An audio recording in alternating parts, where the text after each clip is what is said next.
Program Solider, singkatan dari Strengthening Social Inclusion for Disability Equity and Rights, atau bahasa Indonesianya adalah penguatan inklusi sosial untuk kesetaraan dan pemenuhan hak difabel.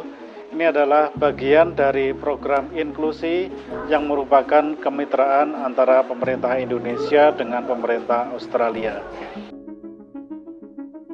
Program Solider Inklusi ini bertujuan untuk mewujudkan inklusi sosial di masyarakat, yang tentu saja inklusi sosial itu tidak hanya pada level difabelnya ataupun level masyarakatnya, tetapi juga pada level struktural. Jadi menciptakan lingkungan yang memampukan difabel untuk bisa beraktivitas, bisa berpartisipasi dalam segala aspek kehidupan. Program inklusi ada di 4 provinsi, di Daerah Istimewa Yogyakarta, di Kabupaten Bantul dan Kabupaten Kulon Progo. Kemudian di Jawa Timur ada di Kota Probolinggo dan di Kabupaten Situbondo. Kemudian di Kalimantan Timur ada di Kota Samarinda dan Kota Balikpapan.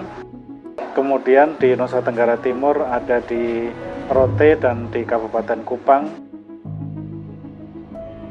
Nah, di program inklusi ini ada beberapa kegiatan penting. Yang pertama adalah mewujudkan desa inklusif.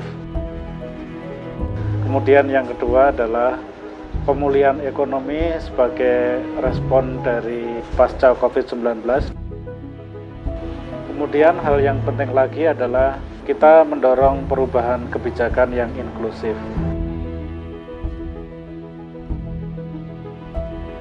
Program Solider Inklusi ini sudah berjalan 1 tahun dan berdasarkan laporan dari berbagai daerah, rata-rata di setiap desa dan kelurahan organisasi difabel sudah terbentuk.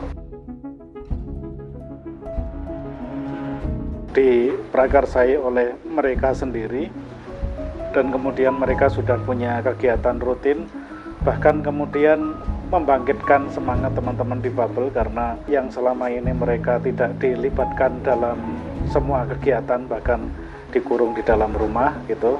Maksudnya dikurung itu mungkin keluarganya malu atau mungkin secara mobilitas mereka juga terbatas gitu.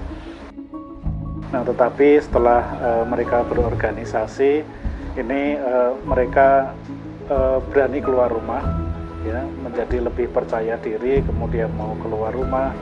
Orang tua dan keluarganya juga memberikan kepercayaan diri kepada mereka, dan akhirnya kemudian mereka bisa mendapatkan pengetahuan baik yang dilakukan dari pelatihan-pelatihan yang dibuat oleh Sigap maupun yang dibuat oleh kelurahan masing-masing gitu.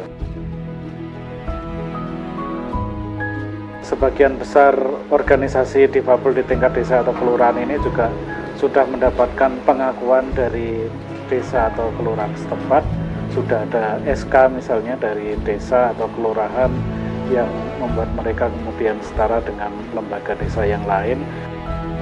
Yang pasti bahwa mereka juga mulai dilibatkan dalam proses-proses musyawarah desa misalnya atau musyawarah kelurahan, dan juga dilibatkan dalam musrenbang yang muaranya nanti adanya program-program untuk teman-teman difabel di tahun depan.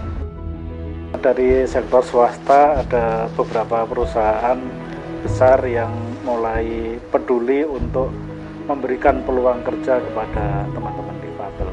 Bahkan ada yang sudah mulai rekrutmen yang aksesibel gitu, untuk memudahkan teman-teman difabel untuk masuk ke dalam perusahaan mereka. Di antaranya misalnya mereka membuat persyaratan seleksi yang lebih berperspektif difabel, dan yang jelas mereka juga punya komitmen agar penggajian bagi teman-teman difabel ini juga setara dengan karyawan-karyawan yang lain. Dari sektor pendidikan ya, jadi dari sektor pendidikan ini sudah ada 4 politeknik negeri yang ada di Indonesia, mulai dari Semarang, Surabaya, Batam, dan Manado. mereka sudah berkomitmen untuk menjadikan politeknik mereka inklusif bagi difabel. Kita berharap agar hasil-hasil ini bisa di follow up di tahun berikutnya, dan harapan kami lagi bahwa nanti akan semakin banyak pihak yang berkomitmen dan membersamai kami untuk mewujudkan inklusi difabel dalam segala aspek kehidupan. Harapannya dengan 5 atau 8 tahun ke depan kehidupan difabel menjadi lebih baik, dan perhatian kepada difabel baik dari sisi penerimaan maupun dari sisi kebijakan juga menjadi lebih baik, dan difabel juga menjadi lebih berdaya. Nah, difabel yang berdaya itu diantaranya adalah mereka punya kuasa atas diri mereka sendiri dan masa depan mereka. Kemudian mereka bisa berpartisipasi dalam proses-proses kebijakan maupun dalam proses pelaksanaan pembangunan, dan mereka tentu saja punya kontribusi kepada pembangunan bangsa.